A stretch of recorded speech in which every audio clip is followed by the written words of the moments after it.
Okay, we're working. Good to go. All right. Hello, everybody. Let's start with the Pledge of Allegiance, please.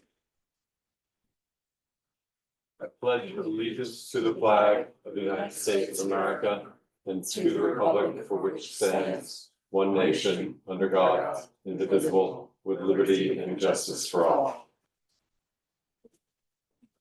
Welcome. We have a few people here tonight. That's nice. It is October 28th. It's 5 o'clock right on the dot, and it's the monthly meeting of the planning board. We have the full planning board here tonight. And we have InterScience here with a crew from InterScience, which is nice to have them here. And John Borkin, am I pronouncing your last name correctly? Close enough. Okay, good. Here as our attorney tonight, because Liz Vale is not here. John Ellsworth will be joining us from Nelson Pope at the appropriate moment when one of the applications comes up. Just as a note, I'm going to be shifting the order of one of the items under old business. So item presently in number 4, which is 31 Madison Street for reasons that the attorney needs some help with time. So we're going to move that forward to be number 1 under old business. Just FYI on that. So therefore 711 Bridge will be number 2. Okay. Let's talk about the minutes. If folks have had a chance to look at the minutes, I'll entertain a motion to accept the minutes and adopt them from August 26th, actually, 2025. I'll make the motion. Thank you. All those second, Grenier. Thank you. All those in favor? Aye. That's unanimous. That's approved. So we will start tonight with number 3, which is discussion item. It's 25 Meadow Street. It's the estate of Rose Trunzo. Come on up to the podium. We've seen you here before. It's a discussion item tonight. You've been here maybe 2 times prior, perhaps? Just those once. Okay.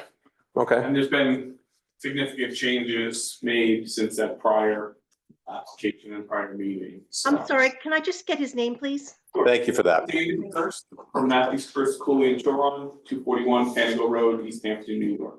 Thank you, sir. I'll let you just describe your discussion on it.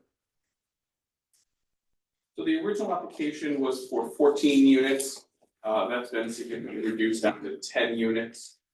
Half of those units will be affordable, which will be 8 one-bedroom units and 2 studio apartments. The existing residence was previously kept on site as part of the application for potential office use. That's been eliminated. That allows us to shift the building, provide setbacks that are compliant with the rear yard and side yard for the proposed building. Allows us to add sidewalk, proper drainage as well. We now have, there is still, relief we're gonna need from zoning board, and we received a memo from InterScience regarding some of that, and appears we may need some parking relief. I know there had been discussions previously about the parking underneath the building being permissible, as well as just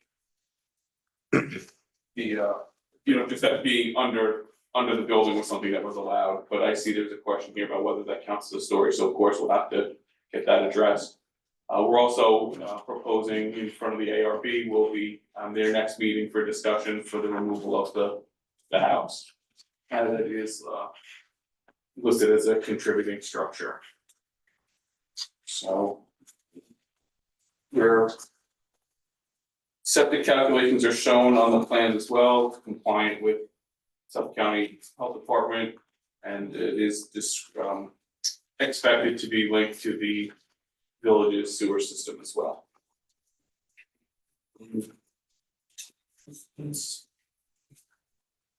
We are flexible with the size of the units. We do know that some of them will need relief for being less than 800 square feet. Mhm.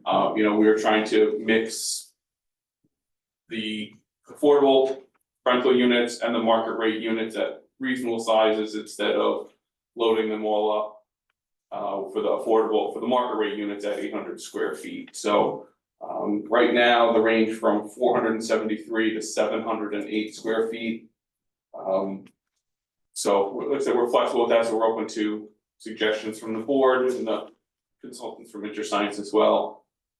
And if you have any questions, I'm happy to try and answer. Okay, just for clarity for people in the audience or online, the property we're talking about is more or less behind the hardware store on Main Street, so it's on the backside. And people would know on the backside of, say, the cinema on that corner lot. There's presently a house there now, as you say, it's a contributing structure. And you're proposing to remove that and then build a new building which has 10 apartments in it. Correct. Right? And then the new apartments also have solar panels as well. It's trying to, minimize any sort of, environmental impacts. So. I think when you were here last time, we were discussing maybe 14 units and now it's down to 10. 10, correct. Right? Okay. Folks from InterScience might want to speak to this directly. They're open nice memo, so maybe it's a good opportunity. I pulled up an aerial image, if you could see it on the screen. And can you, I know who you, but can you just introduce yourself for the, Cassidy Walsh, InterScience Research Associates. thank you, Cassidy. Sure. So I pulled up the property aerial above, you can see it's on the corner of Meadow Street and Rose Street. Main Street is located right here. So there's the existing structure. It is a contributing structure to the Village Historic District. There's also an accessory structure located here. Just to reiterate what David already mentioned, the proposed 10-unit apartment building has a footprint of 3,814 square feet, which was a significant reduction from the previous proposal. Apartment buildings in the office district are a special exception use, so the project would need to comply with the special exception standards of the village code. Mhm. The lot is legal non-conforming to lot area since it's less than 10,000 square feet. Since the most recent submission, the proposed apartment building has been reduced in size and as well as the number of units from 14 to 10, which David already mentioned. He also mentioned that 5 of the units will be market rate, 5 will be affordable, which is commendable. Given the existing housing shortage in the village. So the proposed removal of the existing structure would require a certificate of appropriateness from the Village Board of Historic Preservation and Architectural Review. Another adjustment from the last submission is that the building now fronts Meadow Street with parking along the rear property line as well as on the first ground floor. Also, the project requires 17 parking spaces and they're proposing 15, so they would need to seek relief for the 2 remaining spaces from the zoning board of appeals.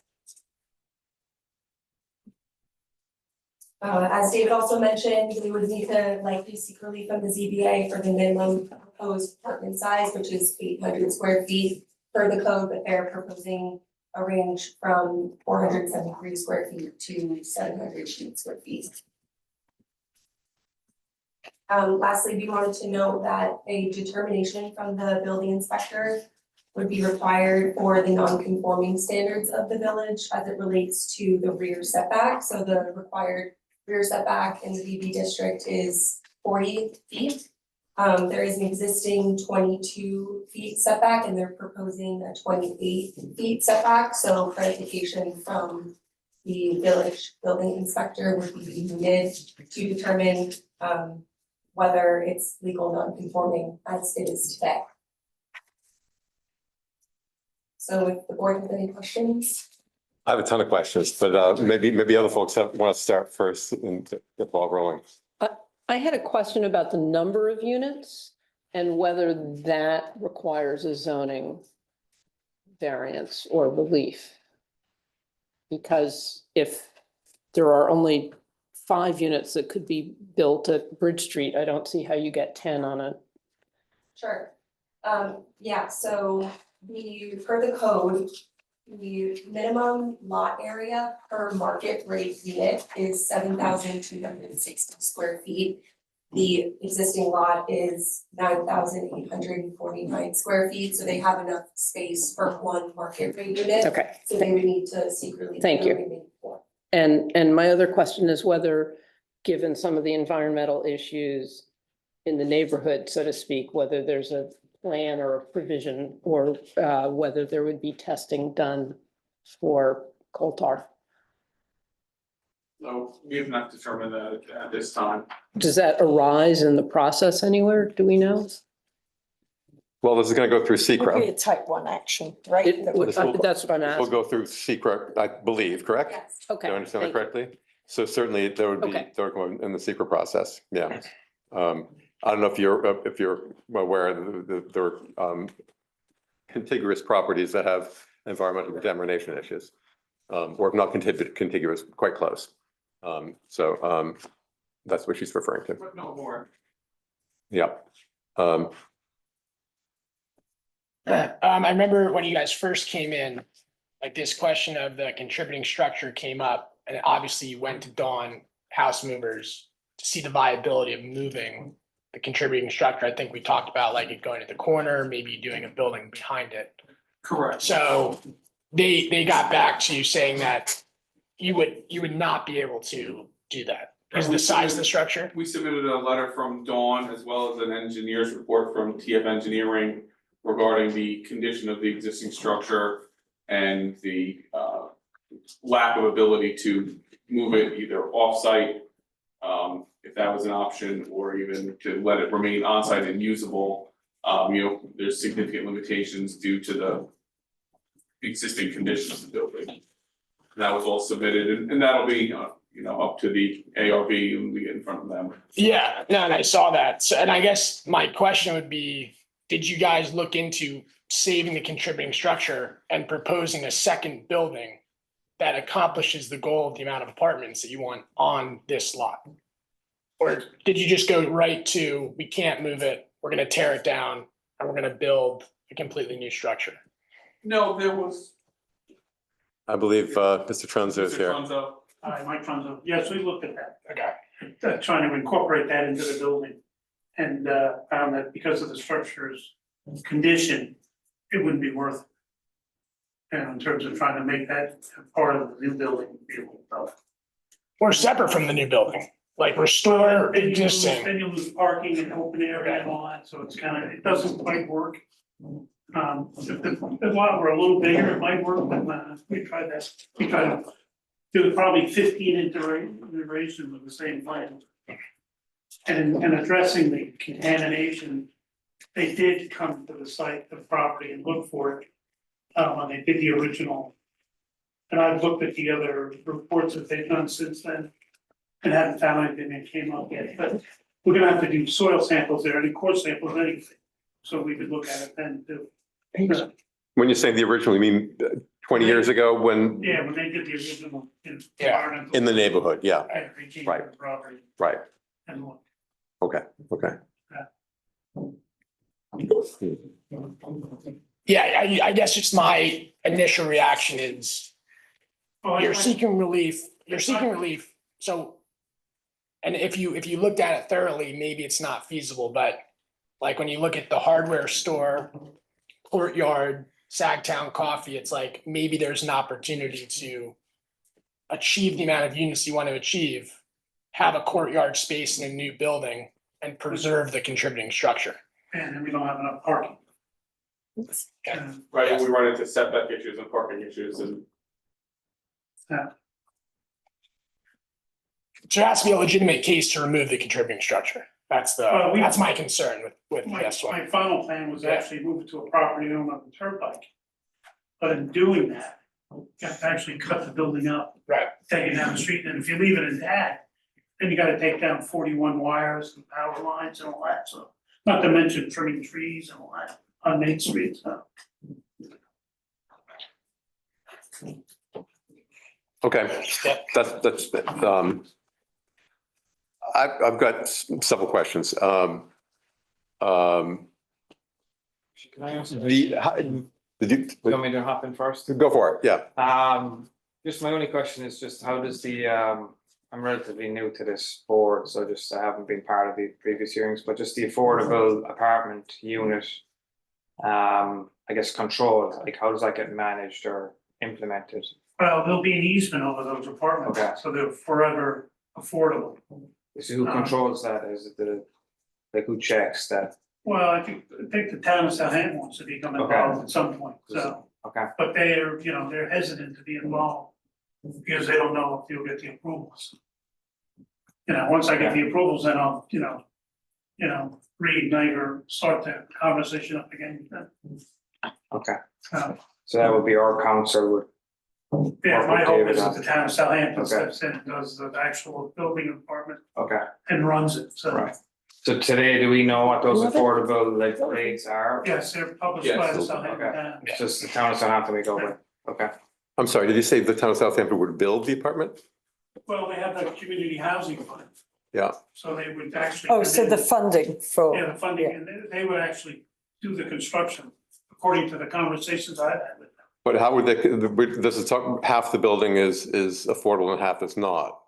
So how does that happen? Well, they may change their mind and do all affordable, I don't know.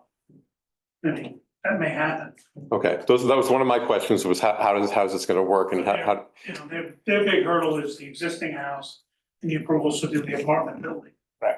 So once they're out of the way, then the conversation can get started again. okay, so they would be building the entire project and this split of apartments was their That was the suggestion? indication that I got from them. So. Well, I think we would need just clarity from our council on just how that gets controlled if this was to be approved, just how is that managed? The applicant's correct insofar Yeah. as there is a system Okay. of easements and Yeah. recorded documents in Right. place. And the town does have an office of housing that can Right. administer like the wait list and that reviews change of tenancy forms. Right. So that's all paperwork that, as you're Right. aware, we would handle. as And do council. they control the market rate then, like who? Yes, because actually it's published. That's rate. published, yeah. I'm sure this is in there, but what's the square footage of the existing structure, existing building? It's 2 stories. 1,200, I believe, approximately. Got 2 apartments right there.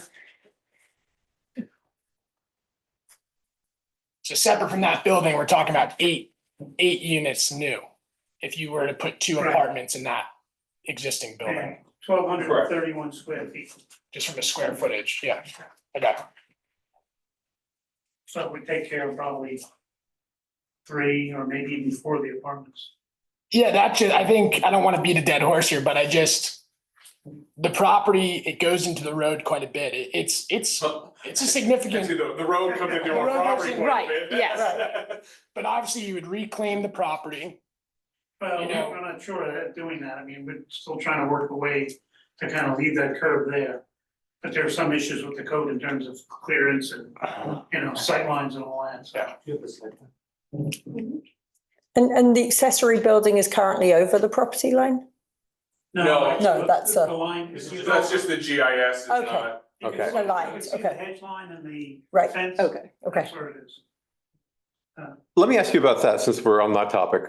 Did I understand somewhere in the write-up that the idea is that that's pre-existing, that shed is pre-existing, non-conforming? Yes, pre-existing non-conforming. So is that shed staying? No, No. no, it's using the see. pre-existing floor area of that structure in what's being proposed. So right now it's proposed, I believe it has 148 square feet in the setback. Yeah. And what we'd be building has less than that. So that's what we're saying is what's being built in that rear setback is less than what's existing for that current building. Okay, but if that building goes away, doesn't any relief go away with it? Is my understanding, my history with it. I think I mean, I might be wrong. I'm no expert on this. But under that rationale, if the house goes away, you can build right up to the property line in the front as well.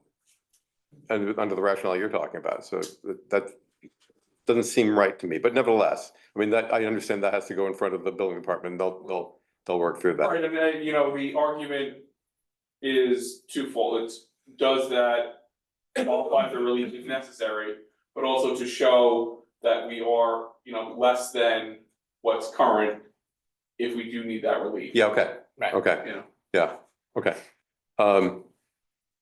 Uh, let's talk about, so you spoke about wastewater. And so that has to go to the village board. And they have to approve this, obviously. Then you talk about stormwater. And tell me what your plan is there. I'm thinking in my head back to the first iteration of what you were proposed. And it was, you had a system proposed to, or thought about, and we discussed about possibly retaining water on site.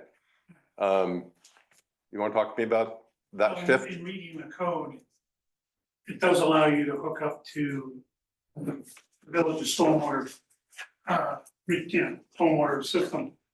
You know, the movie theaters hooked up to it. So, as part of the code, you can do that as long as you pre-treat. You get a pre-treating effect. That, okay, that'll be the plan, is to pre-treat on site to hook up to the villages. okay. This is the first time I've actually come across this, and I wasn't here when. I went through the trouble of reading the entire code. I saw it, and then you referred to it, so I'm in the write-up, or it was referred to. And pre-treating, that's the first time we've witnessed that as well. That's a new thing in front of this board, anyway, in terms of, in my time here. Tell me what you're pre-treating for. And what, Well, oils, stick stones, leaves, stuff like that, particles. I'm not quite sure how it works, it's some kind of centrifuge thing, yeah, so, and then, you got to clean it out from. yeah, it's gonna need maintenance and so forth.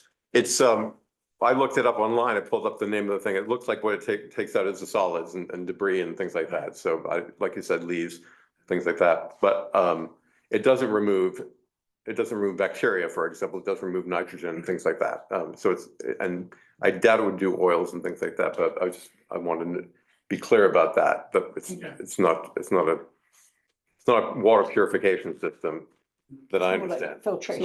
It's not a grease trap. Not a grease trap. Right. And you propose to have like an unusual trench around the property. Well, the idea is to collect any water that may go on the adjoining properties. So I thought that a trench drain, collect most of that. I mean, the root drains will be hooked to the system that goes to the village's stormwater. Yeah. So. But that's just a little extra effort to make sure that you don't have. Okay. Let's talk about the sidewalk for a second and the relationship of what you're proposing to the streets. So at present, I think the house is sort of on the line of the property in the present house, It's about 3 feet off the property line. off the property line. Yeah, that's a very small setback. You're proposing a 10-foot setback from Right. Meadow Street. Yes. You have the trench there, it looks like you have some greenery or something. Mhm. And is that a 3-foot wide sidewalk? Yes. And it can be 3 feet as long as the entrance is larger, the handicap, ADA accessibility. Yeah, I read that too. But it also says what's preferable is a 5-foot sidewalk typically. I don't know how much traffic it's gonna get. I mean, it's kind of going from essentially nowhere on one side, down around the corner to Right. somewhere nowhere on the other. Right. You and I had a bit of this conversation the last time you were. Well, I added that because that's something you suggested. I remember, gotta see. and thank you. Continue along the same lines of what I'm talking about now is the entrance that you've suggested for pedestrian from Meadow Street. And I know we're not looking at the images right now, but if you look at the elevation, it's very simplistic. And doesn't look like the entrance to a building. It looks like the entrance to Well, that's a shed. something I assume I'm gonna have, to go through the ARB. Yeah. Where they're gonna, going to the door frame, so it has a light above it, and real. Right, right. I think as well, as there it is on the right-hand side. Right. I need to speak to, Rich about this more, but I think part of what we do here is think about, especially for a special exception permit, which you have to be going through, is make sure this building relates to the neighborhood and what we want the neighborhood to be. So if we want to make sure that if it's going to be a walkable village, then there should be proper walkability there.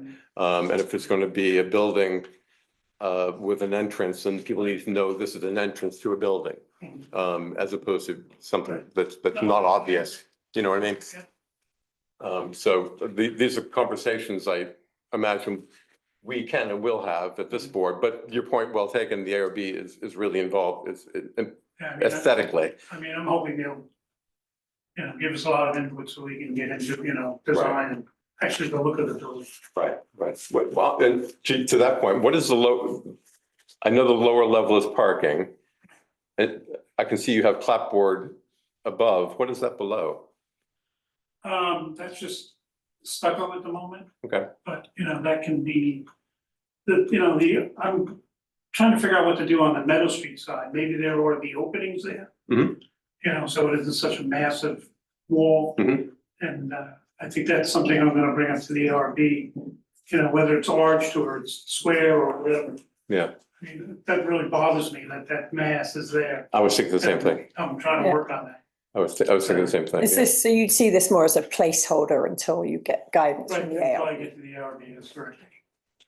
I just want to, sorry, Mike Shannon from New Science, I just want to make a point that the ARB won't be able to make a determination on this until, they may be able to give you some recommendations, but they won't be able to make a determination until this board makes the secret determination, which is kind of a little bit down the line, because right now we are in a discussion regarding a pre-submission application.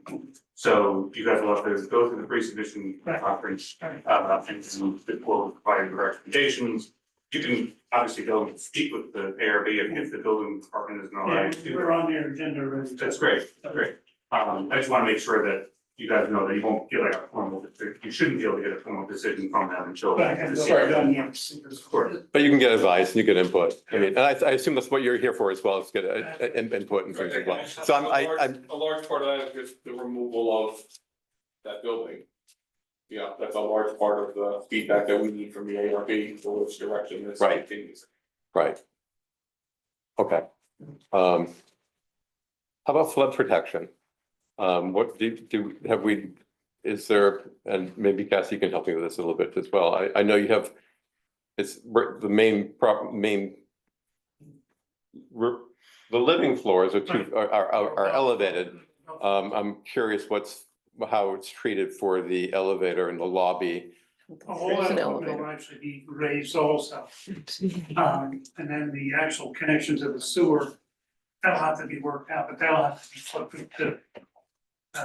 Right, All the utilities will be up. right.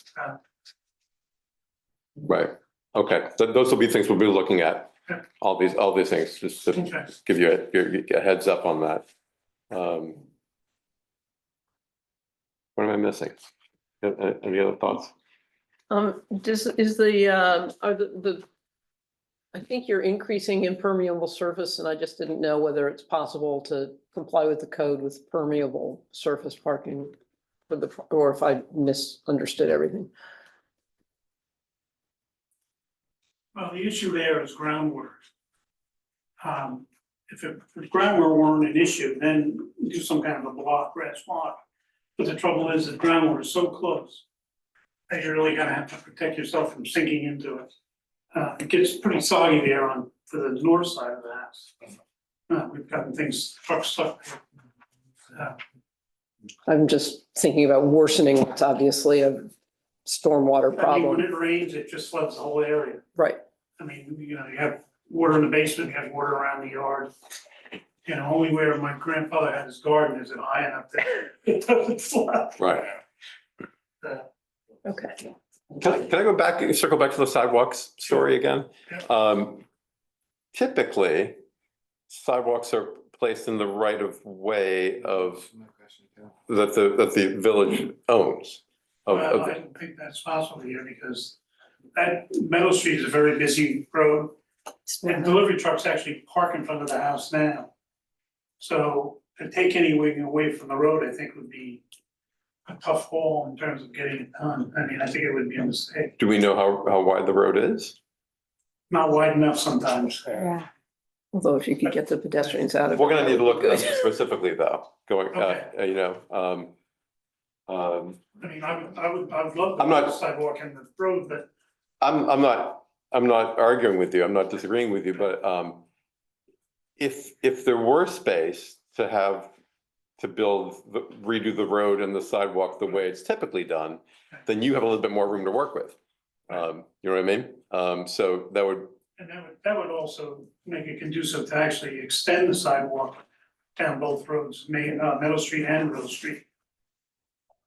So, I yeah, mean, that's, have to talk to the highway department and see if they. well, you know, I can measure the road for you and figure out, as. see if there's two lanes. Typically, the way things work is when you don't have, when people build out a property and there's along a road, you require a sidewalk. And then over time, as properties are upgraded, sidewalks get connected and so forth. I know it feels like it's from nowhere to nowhere, but I can tell you that I certainly park in the parking lot on one side and walk through those tractor trailers you're talking about to get to the post office, say. The intention is to create a neighborhood that's walkable and safe. And if we can do it in ways that are not, the reason I'm asking is because if it can be done properly on the right of way, that takes it out of your space. And We could do more landscaping. yeah, a little bit better for you. So we can pursue that or look at that. Just one more question about the square footage. What's the current square footage of the shed, the one-story shed? You guys have that? I have that somewhere. I didn't see it in the memo. It's But it looks, probably 400 square feet, like that. I can, it's gonna go with it. Can't read it on there.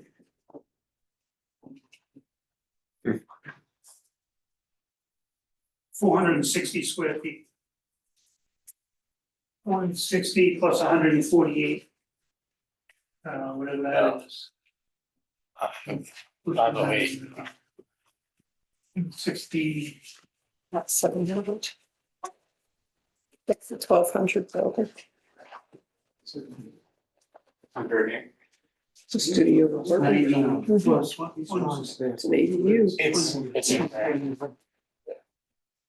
Almost 700 square feet. yeah, and that's just one story.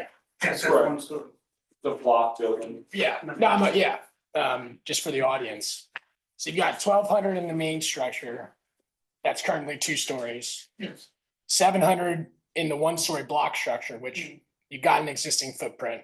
There's no problem going up from there. You know, the goal is 10 units at 500 to 750 square feet per unit. You're getting pretty close with what's existing, with improving those structures and renovating them to accommodate this new use. You know, maybe you're only talking about one more similar scale building on this property to achieve the 10 units.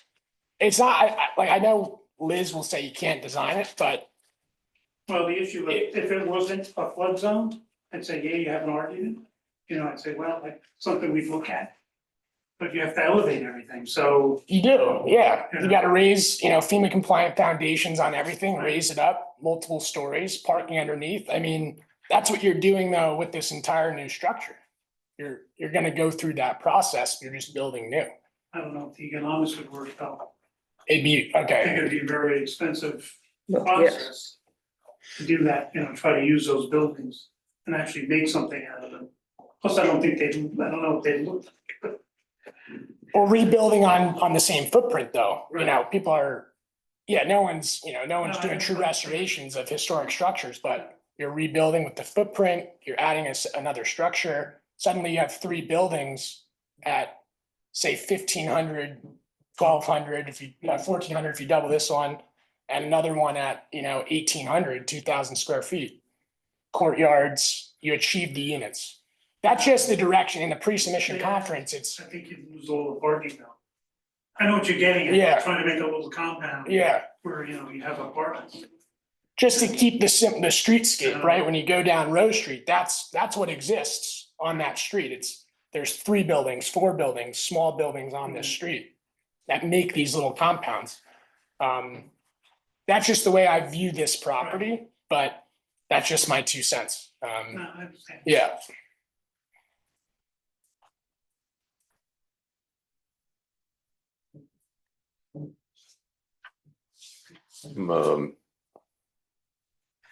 Yeah, you're across the street from, it's the backside of Main Street, but, I mean, if I very little lot line, it's, I look east, I go, what am I comparing it to? I mean, other than the hardware store, most of them are just very commercial, industrial looking buildings, I mean. but you're talking about an apartment building. That is, extension of the commercial district. You're not promoting commercial, but that's why I think that's why the village is considering this, the town of Southampton is considering this. This makes sense for affordable I mean, units. If you could work in the village and walk to work, it would be great. Yeah. I mean, Can I ask you about a little bit about the, I haven't looked that closely at it, but the floor plan of the building. It looks to me like, was it, so it's five units downstairs, 5 upstairs. yes. I'm gonna say Yeah. one level and it's on 2 different levels. The windows facing Meadow Street, Mhm. the apartments don't face out that way, do they? Or maybe one or 2 of them No, it's do. actually a hallway there. Right. for The apartments. Some of them do, but not all of them. I would say 2 of the larger ones. There's no have windows elevator. there. And then there's 1, 2, I 3. didn't think there was an elevator. Yeah, there's 3 of them that, Like entryways. Entranceway, yeah. Oh, wait, no, there's an Oh, hang elevator in on. the Oh, corner it there. is. So only some of the units are elevated. So only the units all the way to the south have windows that face out onto the street. No, that's a hallway there. It's a hallway. Only the southernmost unit. Southernmost, yeah, right. That one down there, Correct. okay. So that just strikes me as being something that, again, to talk about the ARB about, you had mentioned, the idea of like having Oh, that's being why. facing a wall when you're outside walking. Right. There's no one gonna be looking out the window. There's no flowers in the window. There's no humanity there, in other words, you know what I mean? So when you're on the street looking up, it's good, you have a wall and it's sort of a probably unopened windows, so just something to consider. Well, there has to be egress for, emergencies and stuff like that. Obviously, yeah, yep, for sure. Okay, those are, Okay, any other questions, folks? And then, Rich or Cassidy, anything you want to add to this? We'll provide back with some of the comments, so we can circulate to the applicant, because we'll discuss during the discussion. And they should also just address the minimum landscape requirement in the code as well. If you're in an office district, there's a minimum of 30% of the site for landscape. Yeah. And I don't know what the calculations are, but we'll have to be provided, well, it looks like it's covered probably more than that requirement, so that may be something you can relief on if they're going to buy this, yeah, they're going to. they have to check against what the coverage is and what the, Yeah, I think it's less than 70%, but I'm not sure. Yeah, so you have to provide this calculation. Yeah, okay. yeah, provide all that, No yeah. problem. Barbara, I don't know if you could hear that, but that was Rich Warren speaking. Thank you. Yeah, there you go. He's a little soft. Anything else we've discussed here tonight? Just real quick, I just have a quick from Mike Shano from Ridge Science. I know that you guys had some conversations with Liz about having this discussion as opposed to the pre-submission conference, so I'm just curious.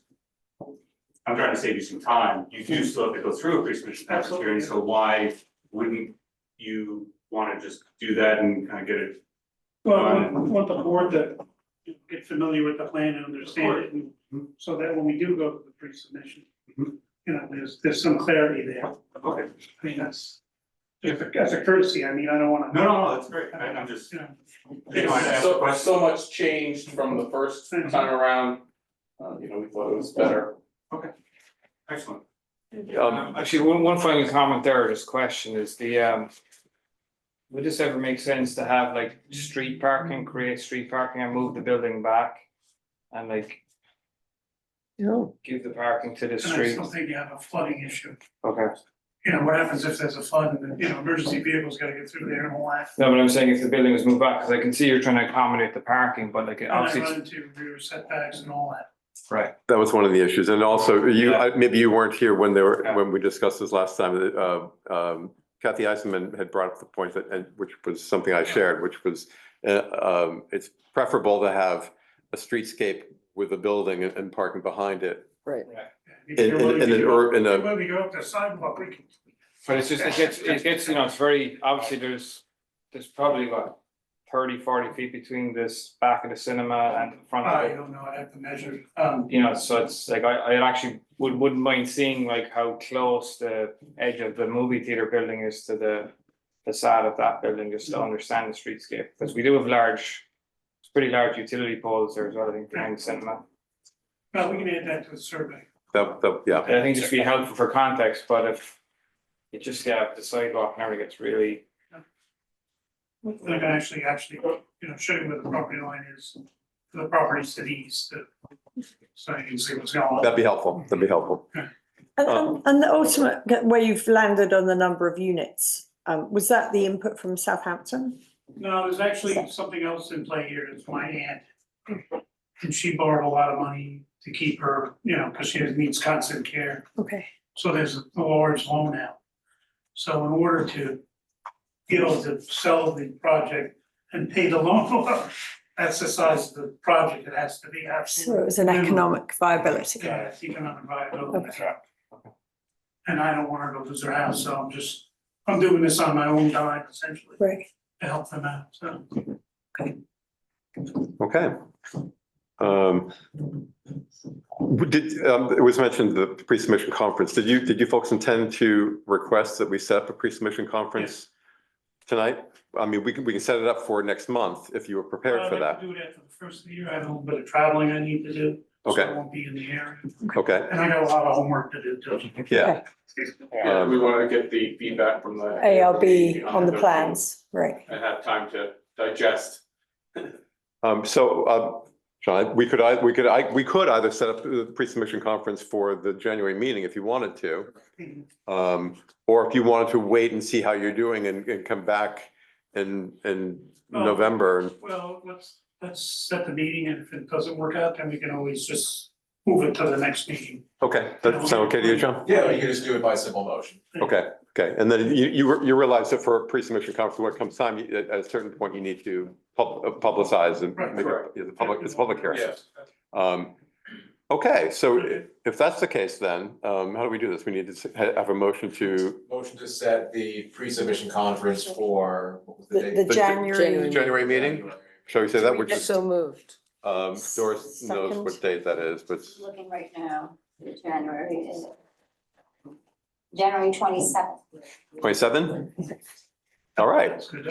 so we have a motion. Motion, second. Second, is a move to set a pre-submission conference for this application for January 27th. We have a motion, we have a second. All those in favor? Aye. It's unanimous. So, thank you all very okay. much. Thank you folks for coming in. I appreciate it. Okay. January 27th, we said, right?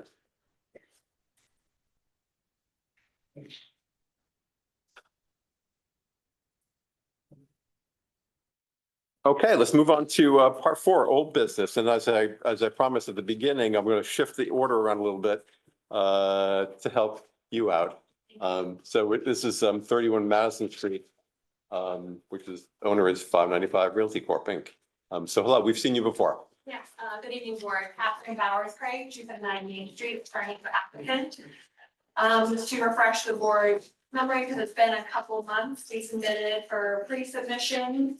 The property address of 31 Madison, currently existing on the premises as a accessory structure that is permitted as retail.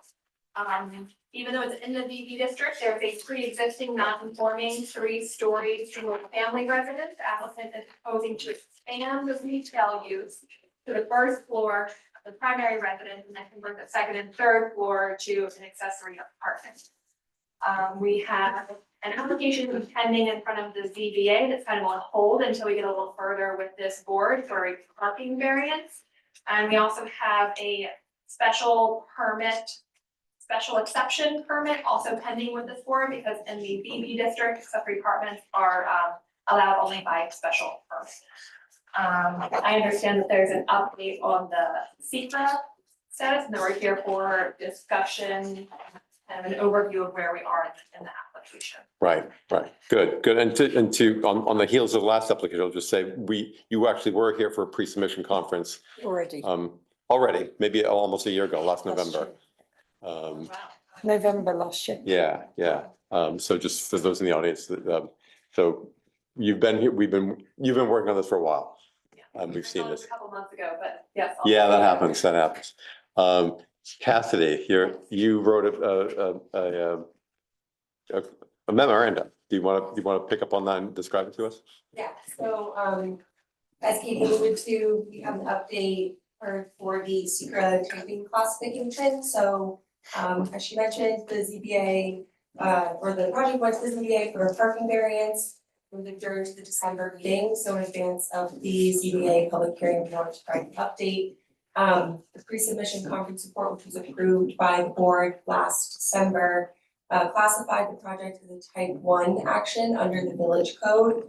And after further review and discussions with the DEC, we're actually going to classify the project as a type 2 action. There are 2 possible categories under SECRA that this project can fall under. And this is because the proposed change of use is converting from a non-conforming use to a conforming use, from single-family residence to retail. In addition, the area involved in the change of use is less than 4,000 square feet. It's also important to note that there's no additional footprint being added to the existing structures. And the mixed use that's being proposed of the retail and the accessory apartment above the retail space in the main building aligns with the intent of the village business district. Additionally, under SECRA, municipalities can't designate a project as a type 1 action if it's listed as a type 2 under SECRA. And we contacted the DEC and they verified and confirmed this provision. So also we wanted to bring up the existing accessory structure. So they do have a CO from 2020 for a retail furniture use. But it's currently operating as a retail use and a coffee shop. The coffee shop will require a use determination from the village building inspector, which will then tell us what the required parking is for that use. I did speak to Tim, I don't want to interrupt you, but Okay. I can either answer now or wait till the end. I spoke to Tim about that determination. Okay. Okay, sure, you can share now. Sure, so I spoke with the building inspector, Tim, today regarding the coffee, service and the accessory structure. Going over like how we could possibly, fit that in a category in the table of uses. And he told me, and he said I can share with this board, obviously what he told me, was that as long as it's incidental to the use of the structure and that the coffee is to go and like the bakery is to go and there's no seating on the premises, he's like, I don't have a problem with that. And I said, well, we need it a little more solid than that, you know, because boards change and building inspectors change, we need to like somehow have that in the CO. He pulled up a CO from 103 Main Street, which was a pre-existing non-conforming. I'm not saying we couldn't do the same thing, but there was noted coffee use in the CO, but there was no like requirement for a certain square footage, because it was incidental too, and it was a small portion, so he said that he doesn't see a reason why we couldn't do something like that in this instance. With the limitations of no, like it has to be to go, no seating, and it can't be like a full, you know, espresso bar, like there's coffee served. And, you know, they wander down the street drinking their Well, there's seating in the courtyard, though. We're going to be removing those. Okay, thank you. Was the topic of parking discussed, like how parking will be? He said it handled? would be the same parking as retail, so Okay. it wouldn't require additional parking, so we wouldn't have to modify the ZBA application. Okay, great, thank you. Guess we should get them all, Tim, just so there's something on record. Yes. Yeah, something in writing. Yeah. Would be great.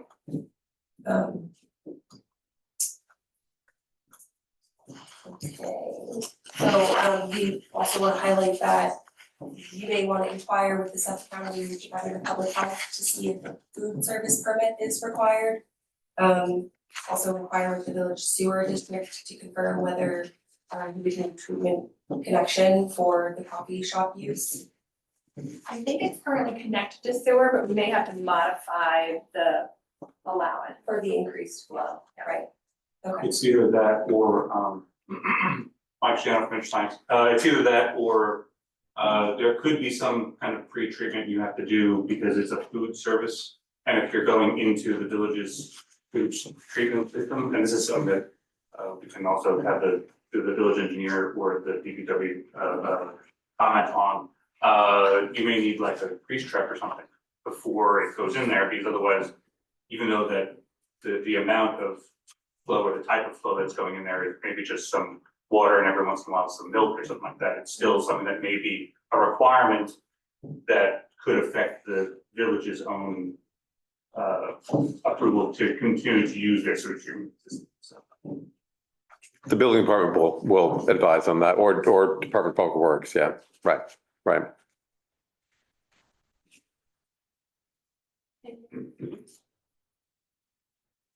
just one last note, and it's that, and it could be that an area variance from the ZBA would be required for the maximum allowable area of an accessory apartment. So the code states that the maximum allowed area of accessory apartment is 1,250 square feet, where you guys are proposing 2,027 square feet. So just keep that in mind. Okay. So for today's purposes, it's on for discussion item, so you can provide overall feedback and comments to the applicant or the proposal. Yeah. Anyone have any questions or comments? The board should also vote to say that it's a back to action. So Oh, that right, then 'cause that's that being- decision can go to the some. Good point. Okay.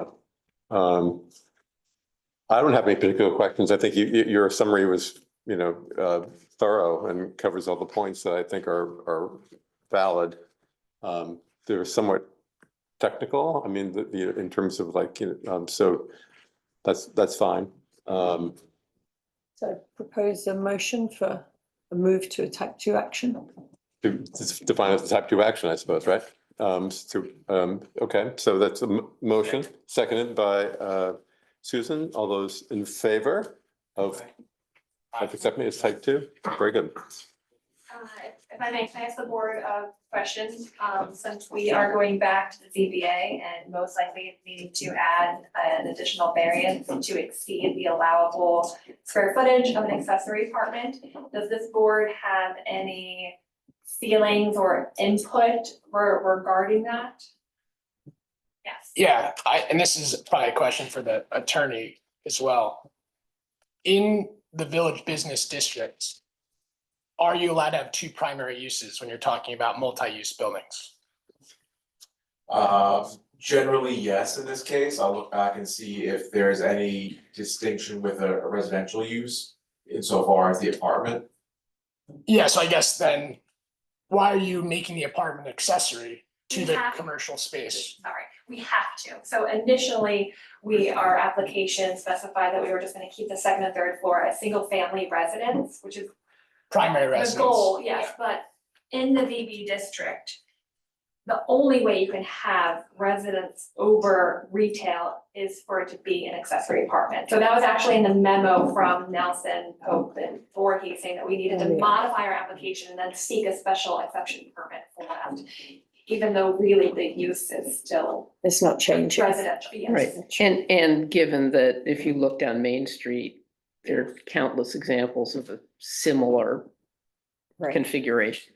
Yeah, I guess just then the clarification would be if the town, but if the town attorney is saying that you're allowed to have two primary uses, then you can have a primary residential use and a primary business use. Well, council's saying this is a bit of a carve out, that Okay. that particular use, the residential element of it, the codes says specifically that it needs to be done by special exception. So for example, if there were two commercial uses, that would be a different story, but the code treats the residential use separately or differently insofar as it needs a special exception. Specifically because it's over the retail. And I also spoke to Liz about it, because that section of the code is quite confusing. So I think at, maybe it was the November hearing, we did discuss that a bit and get clarity. I remember that conversation, yeah. So this already exists, if you accept the apartment. No, right now, it's a 3-story, single-family residence. Okay. It's non-conforming because it's in the BB district. Okay. So there are already 2 uses on the premises, legal uses, Right. retail and the accessory structure, and single-family residence in the primary. Right. Okay. Any more comments or questions? I think we covered everything we need. If not, I think we covered everything we need to do in terms of like the type, defining a type 2. Katie, did you get the question answered that you were looking for? I was wondering if the board had any Oh. opposition, on so the- since I'm. Thank you. Thank you. Thank I you. know I jumped the spot, so I don't Yeah, want no, there was some discussion about it. Yeah. Yeah, I'm just wondering when I go back to the ZBA, if I can say that there's maybe like no opposition from the planning board, because this is within the purview of the special permit exception. The ZBA might want to know how this board feels about going over the permitted square footage of an accessory apartment. My answer would be no. I don't have a problem with it because the code generally should actually allow it, and it's a problem in all the towns out here that it doesn't. Then it's this gray area that maybe we should address. It's a good thing to As a bring it to the village. trustees. Yeah. Because like the intent, the intent of the BB district. Right. When you look at the code, it's very conflicting. It's very hard. It's talking about different uses and encouraging like all these things to exist in the BB district. But then when you go to try to do it, a lot of red tape, a lot of variances, it's Right. just difficult. Right. Right. I personally have zero problem with that. Yeah. It seems like that's pretty much unanimous, it seems like. So, good. Thank you for asking. Okay, good. Thank you. Thanks. Okay, we're all set. Okay. Thanks, John. How do you Um, summon me back after I? Oh, yes. Oh, right.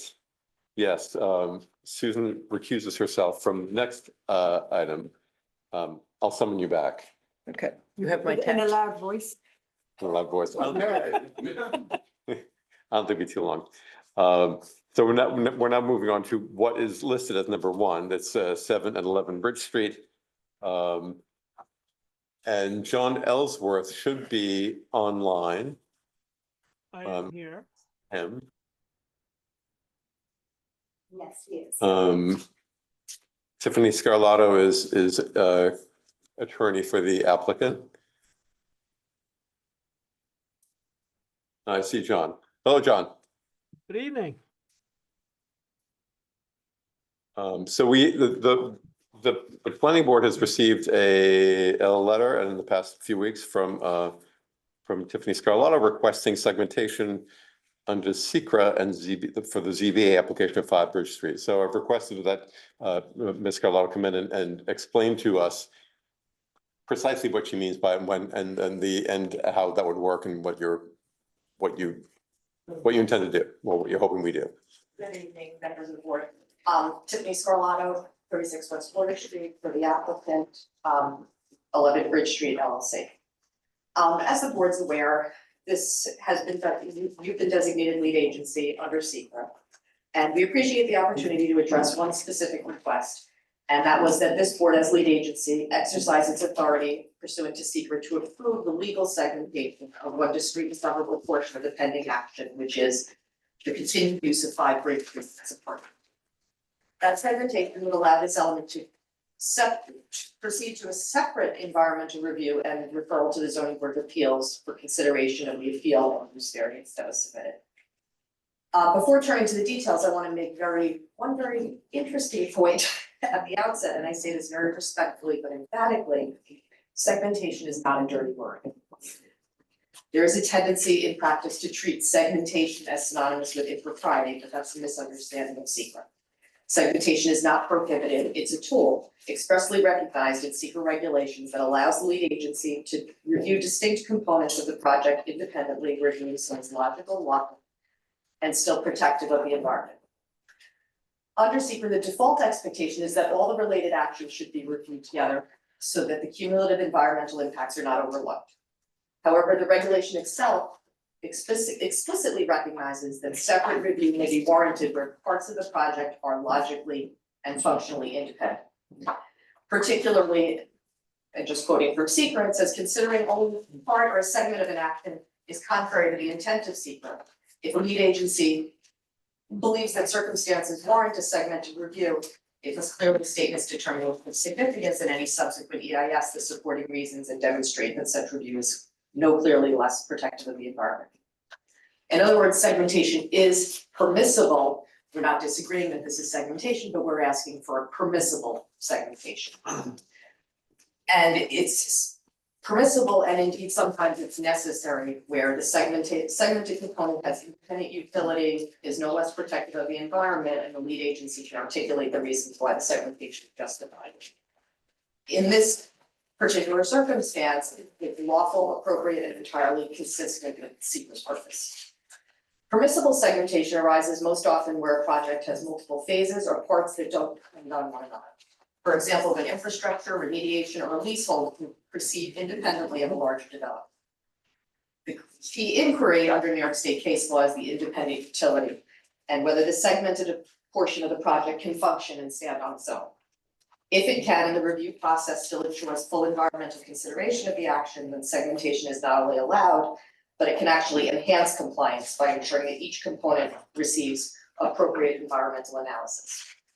In fact, the SEQRA handbook provides that segmentation may be justified, quote, where each segment has its own independent function or utility, and review of each component separately will still result in a full consideration of cumulative and reasonably foreseeable impacts.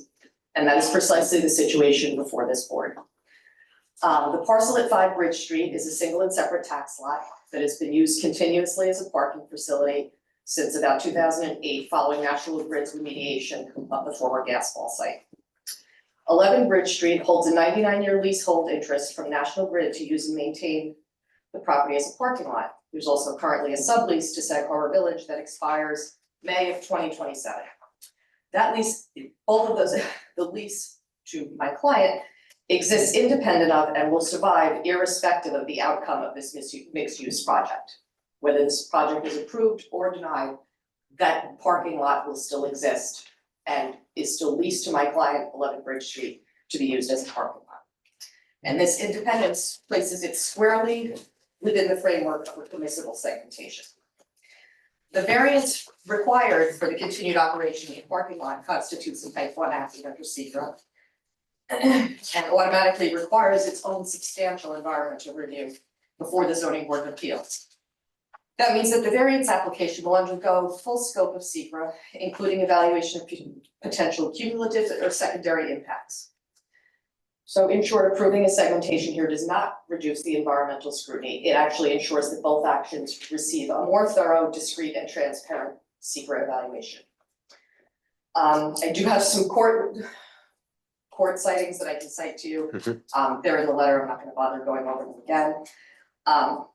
But in this case, 11 Bridge Street, as you know, is undergoing further environmental review and the investigation and preparation of a remedial action work plan and a process, which is a process that'll take time and inevitably delay progress on that component of the project.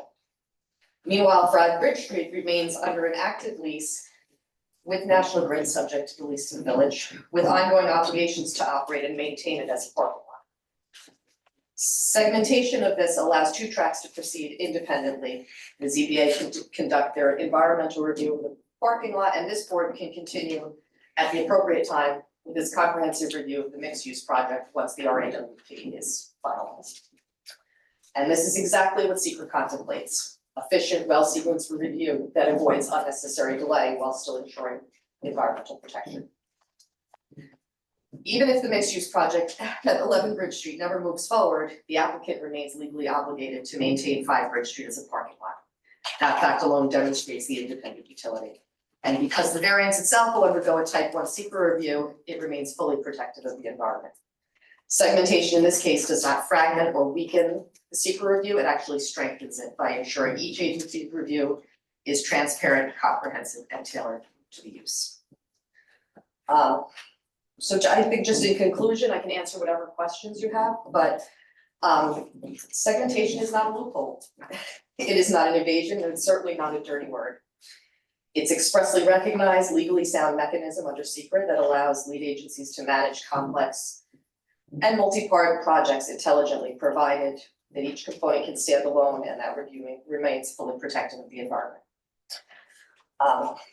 We respectfully request that this board as lead agency make a formal determination authorizing segmentation and refer this to the zoning board of appeals for environmental review and for review of the variance. Okay, thank you. Questions? John Ellsworth, for those in the audience, John Ellsworth is with Nelson Pope, and he's been handling and continues to handle the planning efforts regarding 11 Bridge, and this is why he's here. Hi, John. Hello. Do you want to speak to, it's a little hard to hear you. I don't know if we can make it a little louder. I can try. Is that any better? Maybe, yeah, let's try it. Okay. I just have one question with regard to the timing. The village sublease runs through, I believe, May of 2017, so there's still 2027. So there's still like a year and a half on the lease before the property would be available for the use that's being requested. So I'm wondering why this is being brought before the board now?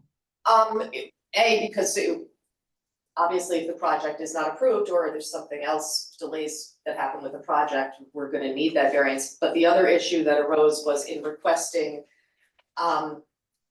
speaking to Tian about the issues involved, he did make a determination that a use variance was required, and we had, obviously we're constrained by time to appeal that determination, so part of the application is an appeal, so it's an appeal and seeking a relief for the use variance if necessary. So that's the reason why it was filed at the time that it was. Okay, thank you for the clarification.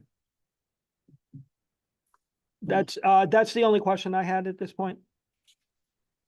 Okay. And will John be opining on segmentation in general?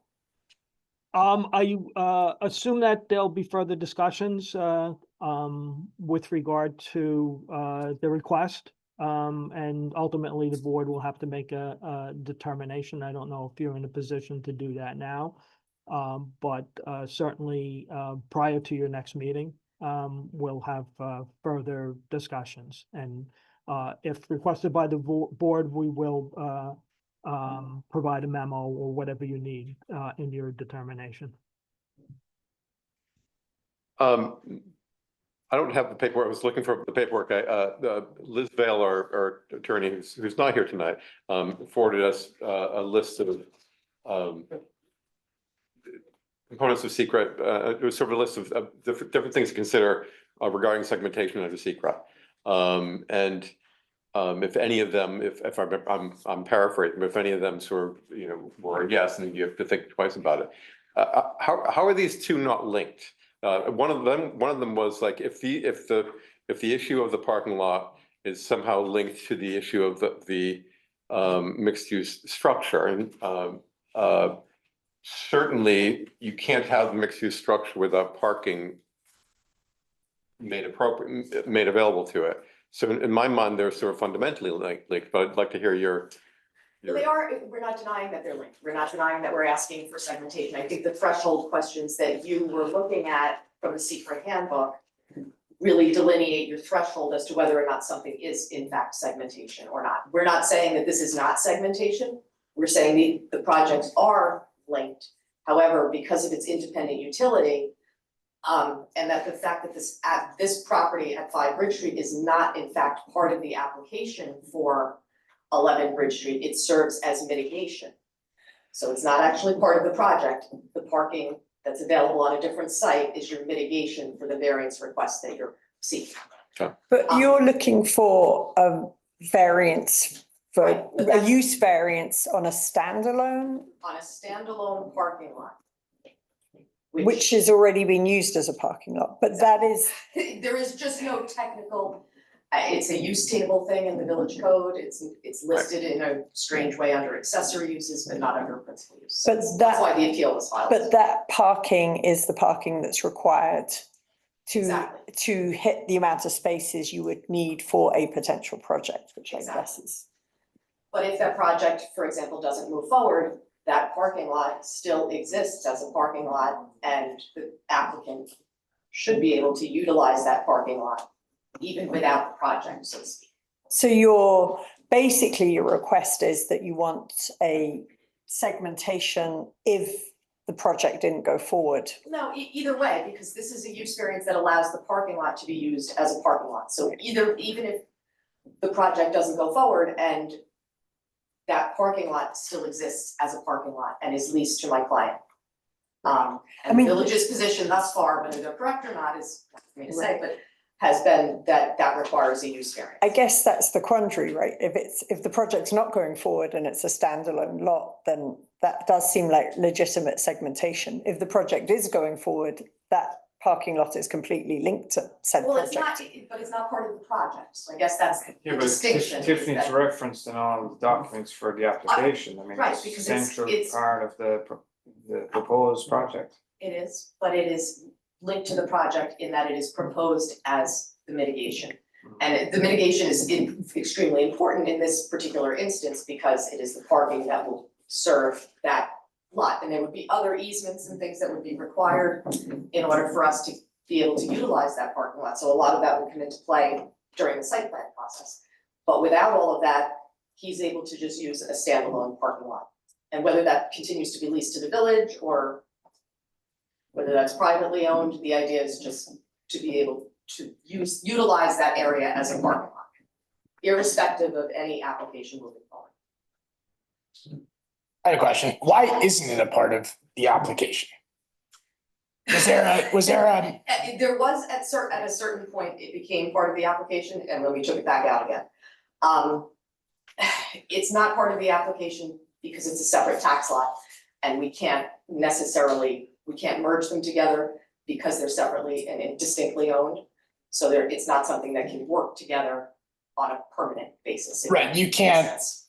there's no lot line modification No, link you because can't. you don't own the property, it's a lease. Exactly. So it is a completely single separate property forever. Completely single and separate and will Yeah. be completely single and separate forever. Okay, good. Okay. Any questions, please? Any other questions for her?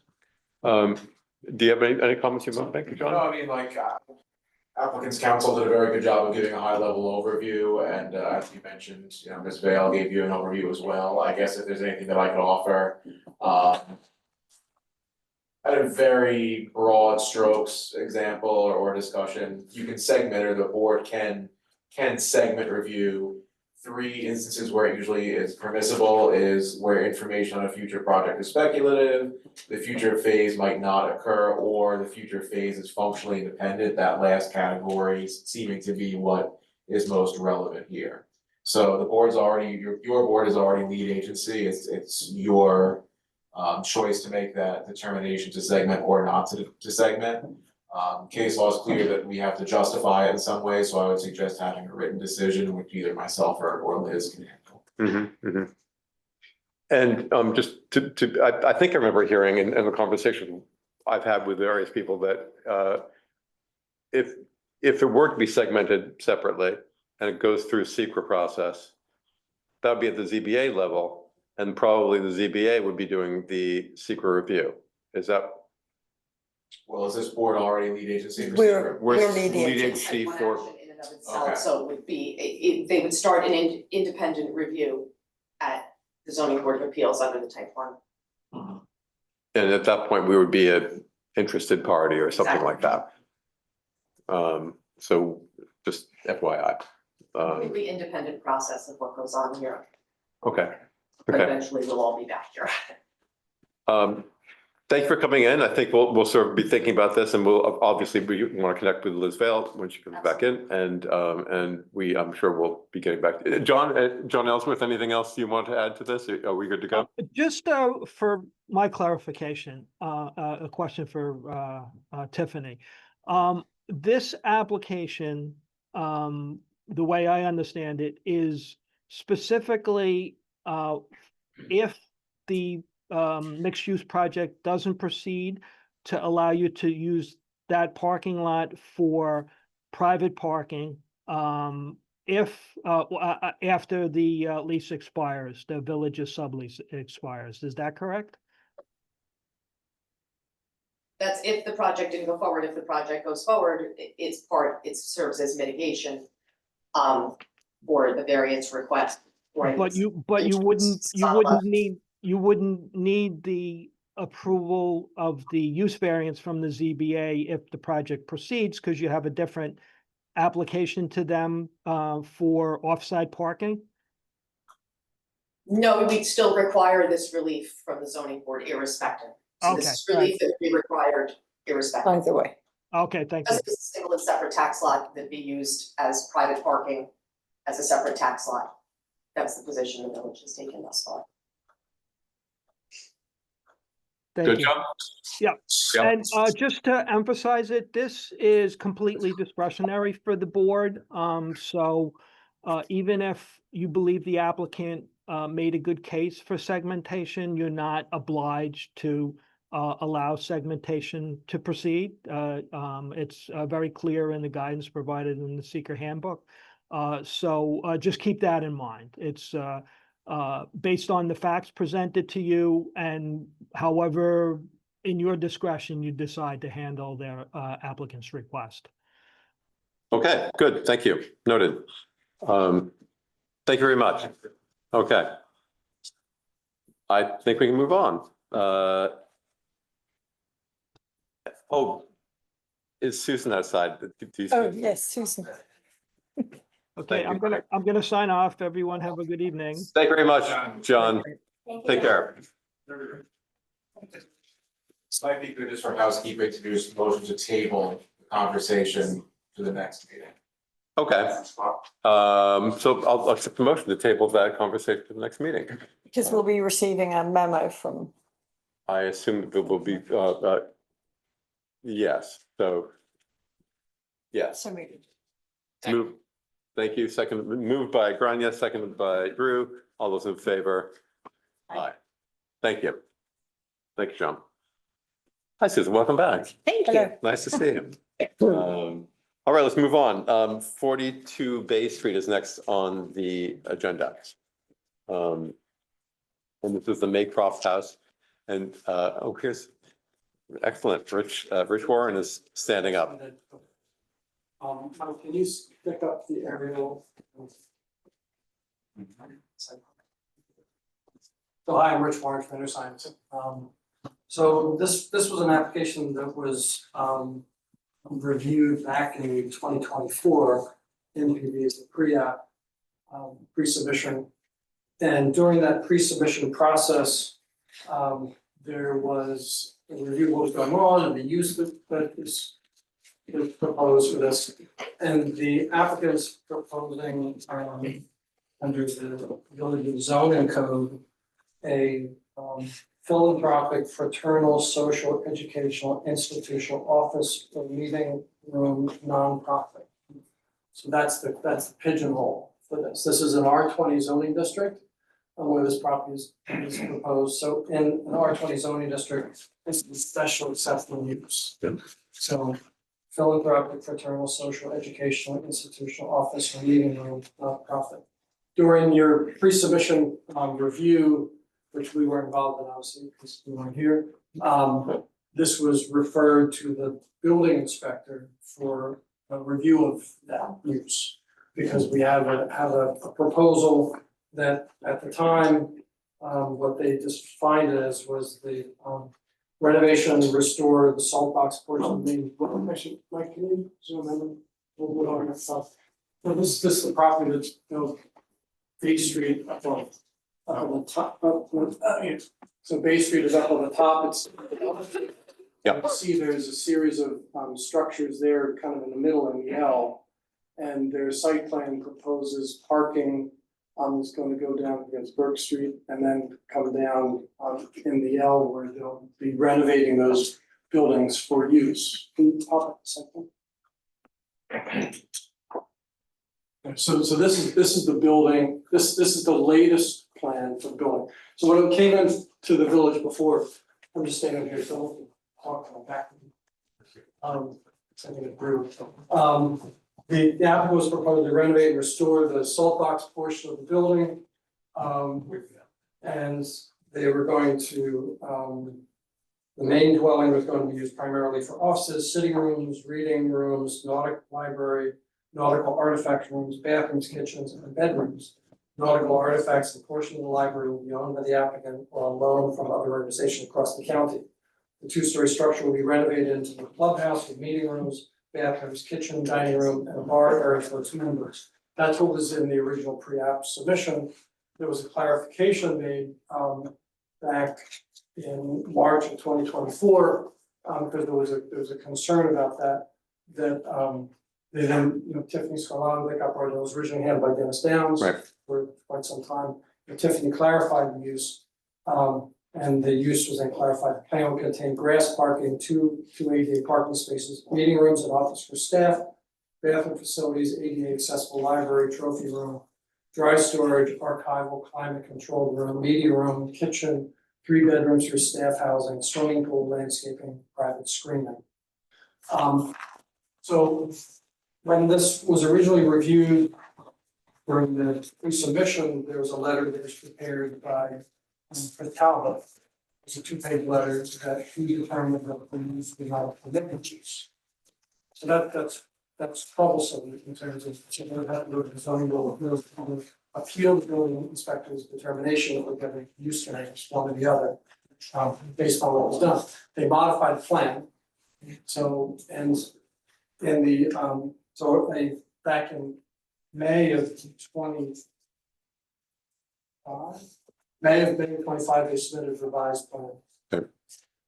And the letter that said it wasn't a permissible use was based on the clubhouse? He as said it was opposed not to- permissible use based on the original design of the project. However, they then since modified the plan, they changed the use in the building. And in the last report that you got from Nelson Pope & Boys, it suggested this had to go back to the building inspector for determination to see whether or not now the revised plan meets within the definition, the fraternal definition in the code for special exception. Tiffany and I have been communicating back and forth about that over the past month, and we came in and looked at it and said, this is really like a threshold issue for this project in terms of how this board can take a look at it, because it's a permitted use, and they gotta figure out how they're gonna deal with it. Even if it's a prohibited use, they figure out how they're gonna deal with it. Yep. The attorney for the applicant, Tiffany Scarlato, has prepared a fairly comprehensive letter to the village building inspector. I think it was submitted in October, beginning of October. And we've asked the building inspector to review that and come back relative to whether or not the use that's proposed here in this building is something that's permitted. Okay. So the building, I've been to the site, I've inspected, I've looked at the plans, I've walked around. The buildings are in the difficult shape. Difficult shape, it looks like, raccoons may live in some of it. There's a swimming pool there that you'll see in the plan. That swimming pool is currently under cover. There's a plywood deck over top of it, from a safety perspective. Point of view, some of the buildings are open. There's some graffiti on the side of the buildings. These are older buildings, so there has to be an evaluation, under the village's architectural review about these buildings as well. But to get to this point here, they need to get a determination of building inspector. I spoke with him today, because I had a meeting with him today at 3 o'clock about a number of things. And he's going to be reviewing Tiffany's information. He's going to be consulting with the planning board's attorney to decide whether or not it is in fact, a fraternal use. Okay. And I think once that is done, then we can actually start moving forward with the process for this project. Okay. So, we're trying to kind of clean up some of those loose ends in the beginning, kind of the big picture stuff, and then we can get into the nuts and bolts of it once that's done. Okay, okay. So that's kind of really where we are. This was really just a kind of an update to let you know. What is. Are you getting it? Yeah. Okay. So that's really it for this project at this moment. We're waiting for that determination. And I think Tiffany is going to try to speak with Tim because she did provide fairly detailed information. When I spoke to her and I spoke to Tim in the beginning, the applicant should have the opportunity to come into the building inspector and present their case and present their information, put the best foot forward on what they think the use is and explain that the building inspector is the decider of that. If he does not have the ability to decide that because he just can't figure it out, he has the ability to go to the zoning board of appeals for interpretation himself. And if the applicant, if he makes a decision and the applicant doesn't like that, the applicant has the ability to go to the zoning board of appeals to appeal that decision or ask for a use variance. So there's a couple of things that have to happen. Okay. Before we actually get into like reviewing this for site plan. Okay, but it sounds like, if I understand you correctly, it sounds like the ball's in the building inspector's Balls in building court. inspector's court right now. Okay, and there's nothing particularly for us to do at the moment. The application is incomplete at this point. So Okay. Once we get past that, then we can actually get into the meat of the. Okay, okay. Okay, fine, thank you. Tiffany, I saw you standing. Would you like to speak? No, all I was gonna say is that it's sitting on the building inspector's desk, but you're coming back. Okay, okay, very good. Thank you, Rich and Tiffany. Any more comments from you folks or any questions about it? Okay, all right, thank you. Let's move on. The next item is 2 Main Street, 22 Long Island Avenue. It's an update on the status, the description is update on the status of the site plan application. It's been with us quite a long time. It's been several months since we've had it in front of us, but, and I can't remember how many months it's been, but,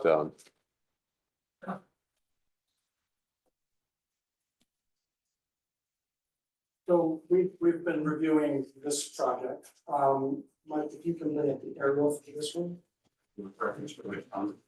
Yeah. So this is a project that you have before you, that is a formal submission. And you earlier on declared this is a type 1 action. And you Right. declared yourselves as lead agency and the application was deemed incomplete. So we're in the process of trying to clean up the incompleteness of it. And then at some point we have to deal with secret. But during the course of it, I've been discussing with Tiffany directly to try to hammer out some of the questions that I have relative to. So this is 2 separate pieces of property. This is 2 Main Street and 22 Long Island Avenue. 2 Main Street is the U-shaped building where Cape House is. Yep.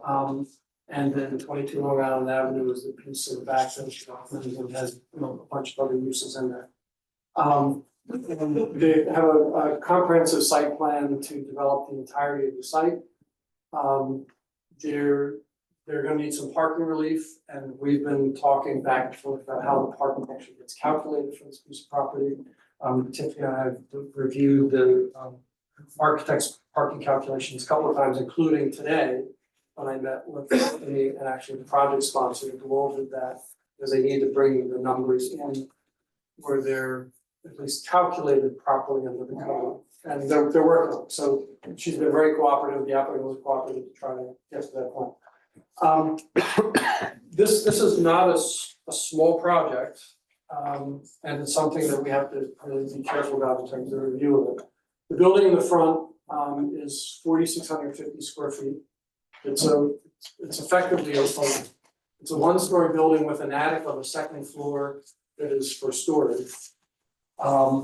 And that building is proposed to be expanded, where they're going to fill in the U in the horseshoe. And they're gonna put a second floor in the building.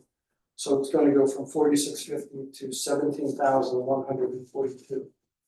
So it's a fairly large addition to that. At the present time in the record, they submitted a drawing that showed parking that was part of a prior zoning board of appeals approval for that building that showed 16 parking spaces that were located. The property line is right here. So they had a drawing that showed 16 parking spaces on the 2 Main Street property. And when you calculate the parking that's shown in the aerial photograph on the 22 Long Island Avenue property, there's another 33 parking spaces. So they have a total of 49 existing parking spaces between the two, based upon the information. Right. The parking that's on the 2 Main Street property is not dimensioned by the code, but they have a ZBA approval, they use it as a drawing, so from my perspective, that's really kind of the baseline. But it's not, it really is gonna matter when we talk about how this grandfather and stuff works out. Yep. The building in the back, they're proposing, it's a 1 and 2 story building, as you know, there's a section in the back of the building that's 2-story. You'll see at the western end, there's a indent in the building, which is where they have a large trash compactor right in that area. And that building is currently 15,787 square feet. And they're going to increase that by 12,986 square feet. So it's going to 27,023. So you have a fairly substantial project happening here, and we have to be sure that we get parking, correct? And all the uses for this, correct? So